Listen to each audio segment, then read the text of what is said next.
গাছে থেকে একটা দুটো লঙ্কা তুলবো। এই লঙ্কা দিয়ে আজকে একটা মাছের রেসিপি বানাবো। এই দেখুন, এইটা নিলাম আর এইখান থেকে একটা নিলাম, দুটো নিয়েছি। মানে লঙ্কা তো সেরকম নেই, ফুরিয়ে গেছে, মানে হচ্ছে আর কি, নতুন করে লঙ্কা ধরেছে, ততক্ষণ হোক। এই লঙ্কা তো প্রচুর ঝাল, এখন ছোট ছোট হয়ে আছে, এগুলো এখন পাড়া মানে তোলা উচিত নয়, তবুও তুললাম। আর একটু কারি পাত্তা নেব, যেহেতু সামনের যে দোকানটা আছে দিদির দোকান, সেই দিদির দোকানটা এখন বন্ধ, তো আমার কিছুটা কারি পাত্তা লাগবে, তো অল্প করে একটু কারি পাত্তা নিচ্ছি। আজকে একটা মাছের রেসিপি বানাবো, আর মাছটা হচ্ছে রূপচাঁদ মাছ। রূপচাঁদ মাছের রেসিপি বানাবো নারকেলের দুধ দিয়ে। তো কীরকম করে বানাবো সেটা আমি শেয়ার করব, চলুন।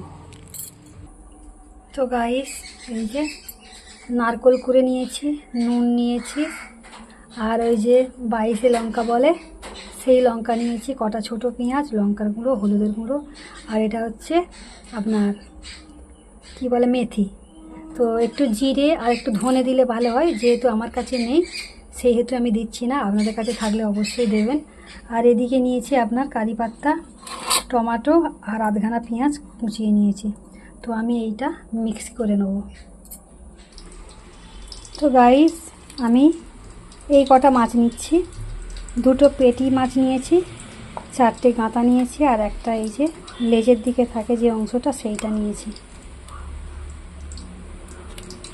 তো বাকি যে মাছগুলো আছে এগুলো আমি রেখে দেবো, আরও 2-1টা নিয়ে নিলে হয়, যেহেতু এটা খুব ভালো লাগে খেতে, তো ভাবছি নিয়েই নিই।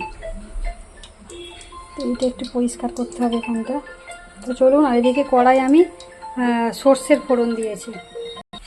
তো গাইস, দেখতেই পাচ্ছেন এদিকে আমি সর্ষের ফোড়নটা দিয়েছি, এর মধ্যে আমি টমেটো, পেঁয়াজ, কারি পাত্তা তুলে দেবো।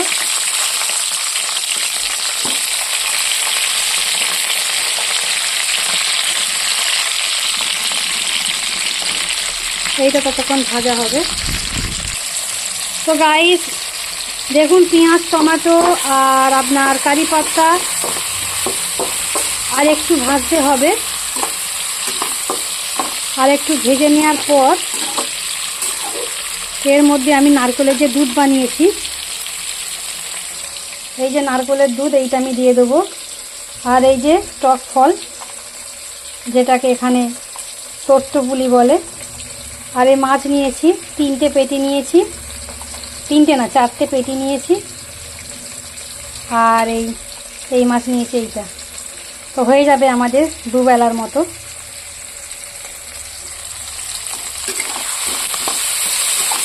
তো এটা আমি বেশি ভাজবো না, মানে এরকমই থাকবে। এবার আমি এর মধ্যে নারকেলের দুধটা দিয়ে দেবো।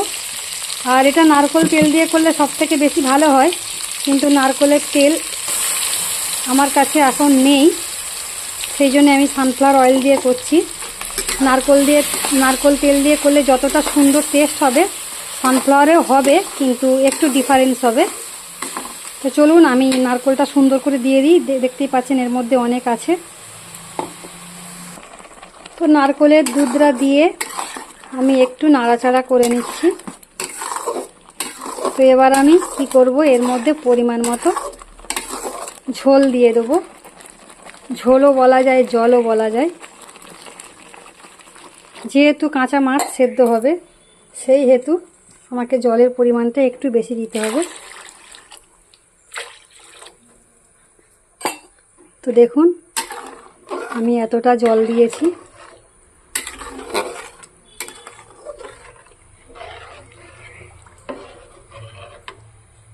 দেখতেই পাচ্ছেন কালারটা কত দুর্দান্ত এসেছে। তো আমি এর মধ্যে এবার যে টক ফলটা রেখেছি এটা তুলে দেবো। আর এই প্রথম আমি রূপচাঁদ মাছের করছি। এটা করার উদ্দেশ্য, আমার যে বান্ধবী থাকে রিনা, ও বানিয়ে খেয়েছে, ও বলছে নাকি খুব সুন্দর খেতে হয়। কাঁচা আম দিয়েও বানানো যায়, যদি এই টক ফলের পোস্টে আপনারা কাঁচা আম ব্যবহার করতে পারেন। কাঁচা আম ব্যবহার করলে আরও সুন্দর টেস্ট হবে। তো এটা একটু ফুটলে আমি এর মধ্যে মাছগুলো দিয়ে দেবো। তো দেখতেই পাচ্ছেন এটা ফুটে এসেছে। এবার আমি এর মধ্যে কাঁচা মাছগুলো তুলে দেবো। অনেকে হয়তো ভাববে কাঁচা মাছ কেমন খেতে লাগবে, কিন্তু না, দারুণ একটা টেস্ট হবে। আর এই সবজিটা মানে এই মাছের রেসিপিটা খেলে শরীর খারাপ হবে না।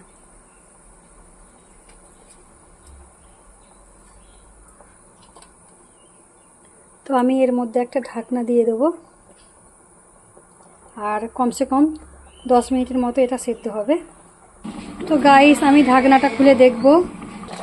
তো গাইস বুঝতেই পাচ্ছেন আমি ঢাকনাটা খুলে নিয়েছি, তার কারণ আর ঢাকনা দেওয়ার দরকার নেই। তো একবার নাড়াচাড়া করে দিলাম সুন্দর করে। এটা এখনও কিন্তু অনেকক্ষণ হবে, যতক্ষণ না এই ঝোলটা একদম গাঢ় গাঢ় হয়ে আসছে ততক্ষণ এটা হতে থাকবে। তো অনেকটা ঝোল কমে গেছে।